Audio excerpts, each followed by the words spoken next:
Sunday, April 28. Love the right woman. Question. List the problems and consequences involved with a sexual liaison before marriage or an extramarital affair as depicted in Proverbs 5. 3 to 14. Proverbs 5, beginning at verse 3. For the lips of an immoral woman drip honey, and her mouth is smoother than oil. But in the end she is bitter as wormwood, sharp as a two-edged sword. Her feet go down to death, her steps lay hold of hell. Lest you ponder her path of life, her ways are unstable. You do not know them. Therefore, hear me now, my children, and do not depart from the words of my mouth. Remove your way far from her, and do not go near the door of her house, lest you give your honour to others, and your years to the cruel one, lest aliens be filled with your wealth, and your labours go to the house of a foreigner.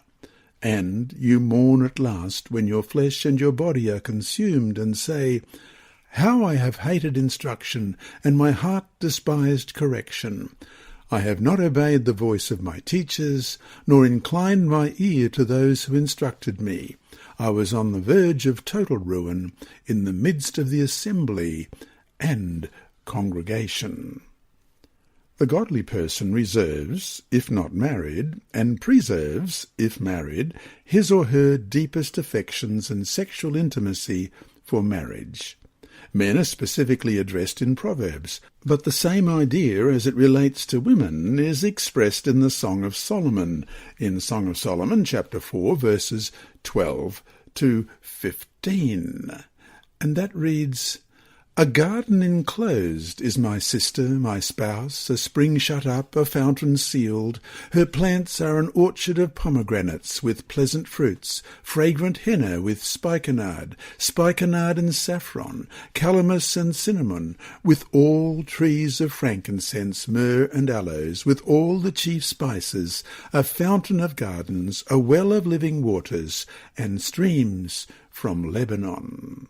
The powerful attraction of illicit love must be weighed against the horrific consequences of this sin. Casual sexual liaisons lack commitment and therefore fall far short of the true intimacy. Material, physical, and emotional resources are squandered. Most important, one must answer to God for the choices made in life. Sexual intimacy, one of God's greatest gifts to humans, is a privilege for marriage only, as we read in Matthew 19, verse 5, and said, For this reason a man shall leave his father and mother and be joined to his wife, and the two shall become one flesh. And 1 Corinthians chapter 7, verses 3 and 4. Let the husband render to his wife the affection due to her, and likewise also the wife to her husband. The wife does not have authority over her own body, but the husband does. And likewise the husband does not have authority over his own body, but the wife does. And Hebrews chapter 13 and verse 4. Marriage is honourable among all, and the bed undefiled, but fornicators and adulterers God will judge. In Proverbs, the imagery of nourishing, plentiful water is used as a delicate symbol of the pleasure and satisfaction a married couple ought to obtain in their love together. This is contrasted with the waste that results when there is unfaithfulness. The expression, the wife of your youth, in Proverbs 5:18, indicates that even when the two grow older, their commitment is to continue. A husband is still ravished or intoxicated, as it says in Proverbs 5:19, by his wife's charms. In the human fallen condition, sexual instincts can lure individuals away from the divine design for sexuality. However, God also has given humanity the power to reason and to choose. These temptations, if not continually suppressed, can become overwhelming. A firm commitment to the divine design for sexuality in marriage can prevent the development of illicit sexual relationships. The choice of lifelong faithfulness to God's design for sexuality in marriage not only is prudent, but carries its own bountiful rewards.